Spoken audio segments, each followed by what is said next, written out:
What is up, everybody? Thanks for checking out Hunt, Shoot, Live. I am super pumped about this episode because I'm going to show you my new toy. This thing was a long time coming.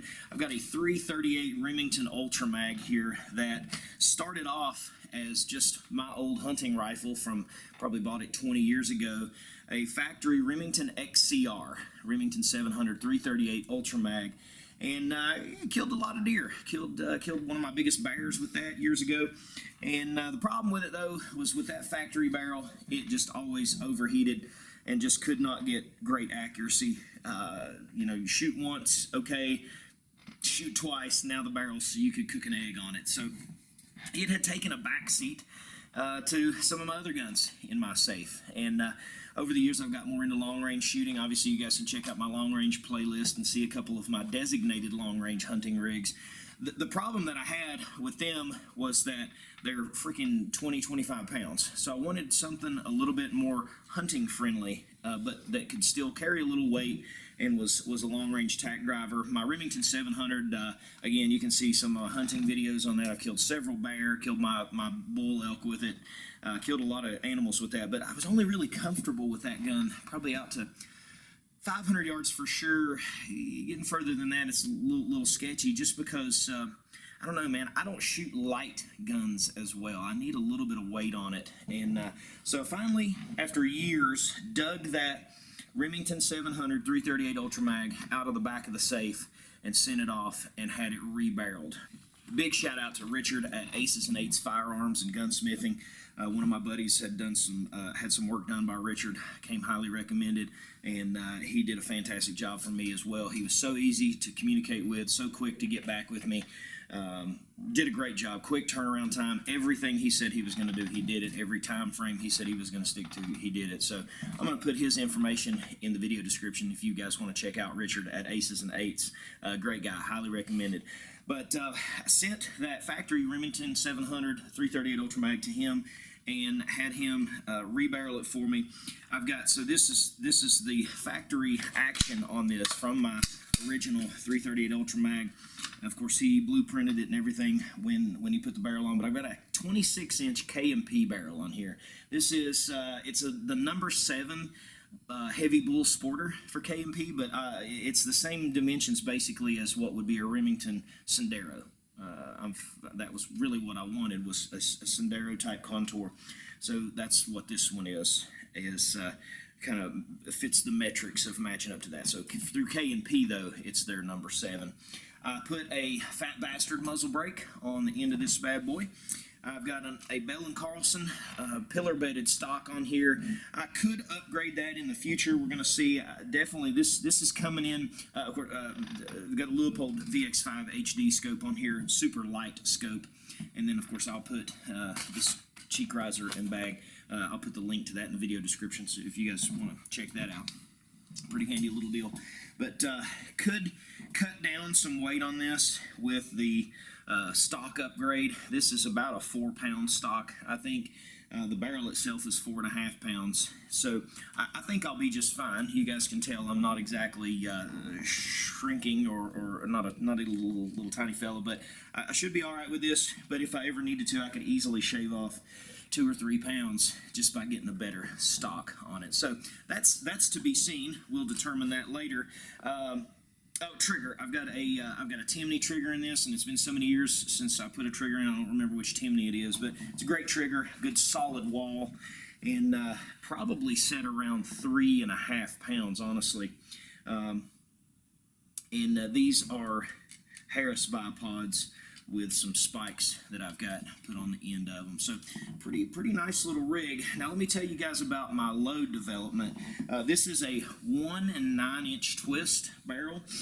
I did try to make some 265s. I wanted to give the 265 Accubon long range a try. Just didn't like them. I wanted to, coincidentally, I tried the 250 grain regular Accubons, and it liked those okay. Definitely better than the Accubon long range, which was interesting with that 1 9-inch twist, because those 250s you would have thought wouldn't have stabilized as well as the 265s, but it did not like the 265s. I tried some, gosh, what are the 270 grain Hornady's, maybe the Hornady ELDs, ELD-X, Didn't like them. It didn't like those. I tried and tried and tried to make that work. I went through a whole lot of H1000. I went through a whole lot of, I tried N565 and finally settled in, I tried some IMR 7828 and finally found the sweet combination with the Berger 300 grain OTMs with N568. I am consistently getting half-inch groups, half-inch or less. My last one where I just confirmed 0, and I'll show you guys me shooting it, but it was, I mean, just 3 touching freaking perfect shots, right dead on. So super satisfied with the 300 grain OTMs. And the cool thing about those OTMs too is, which I see online, a whole lot of people hunt with those OTMs. So apparently they perform well enough on game. But when I can grab some of those elite hunters, the 300 grain Berger elite hunters, everything is the same about them. The BC and everything is the same about them, but the jacket is just a little thinner, so perhaps it's a little more hunting friendly.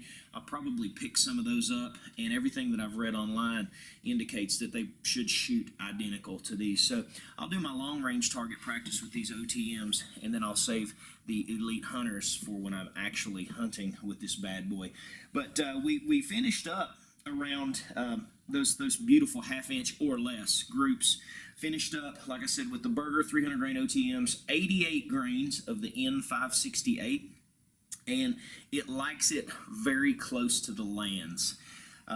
Honestly, I started at about, well, I started probably at about 20 off, and kind of kept working my way in, and it became obvious that the further in that I got, now I'm 12 off the lands right now, and I potentially could maybe try to slide it on forward, because like I said, the closer I'm getting, the better, the more my groups are closing in. But I'm cutting bullet holes right now, so I really don't think I'm going to waste any more powder just to try to close that up.